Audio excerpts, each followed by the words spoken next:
A lot of film studios were eager to jump on the superhero wagon after the success of Tim Burton's Batman.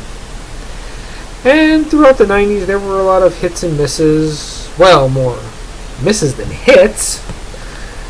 In 1990, there was a film that tried. It really tried, but didn't quite meet the expectations. And that would be 1990's Captain America. Why didn't it meet the expectations? Well, the film feels like it goes from one budget to hardly a budget. Fight scenes don't even look like they were choreographed.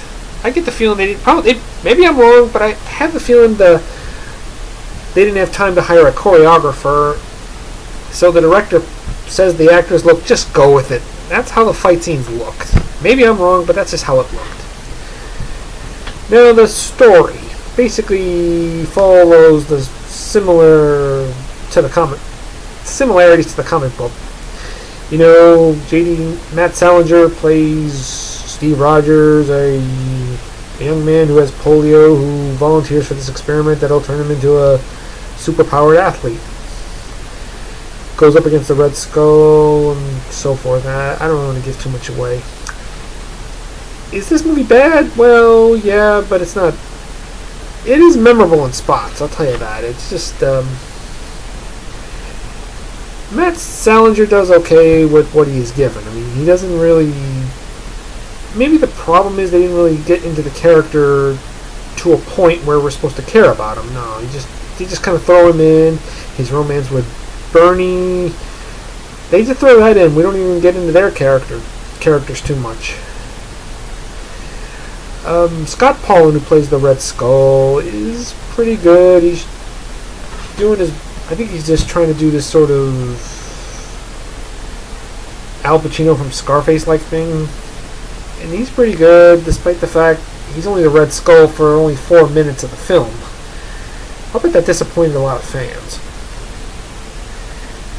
Action scenes are alright, but in some parts they look like they're played for laughs. It's hard to even take them seriously.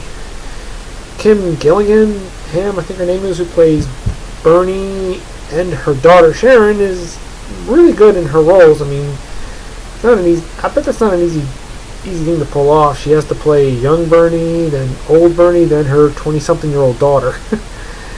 Oh man, what a bummer. She's good. I mean, she kind of makes you forget it's the same person. That's how good she is. Now, the two actors who look like they're having the most fun is Ronnie Cox as the president and Ned Beatty as Sam. I mean, I'll bet they're old friends after they did star in Deliverance together. All in all, is this a bad film? Well, yeah, but it's a bad film that is good in spots. I mean, it's not. It has its moments, let's put it that way.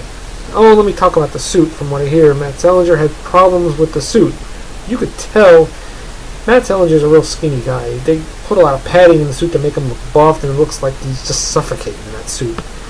And look at the ears. If you look closely to the ears, he was having problems putting the mask on because it would chafe his ears, so they had to make plastic fake ears. If they were really trying to get the superhero thing rolling, this film don't think did it. It would take nearly a decade for that to happen. So I gotta give Captain America a 4 out of 10. See you later!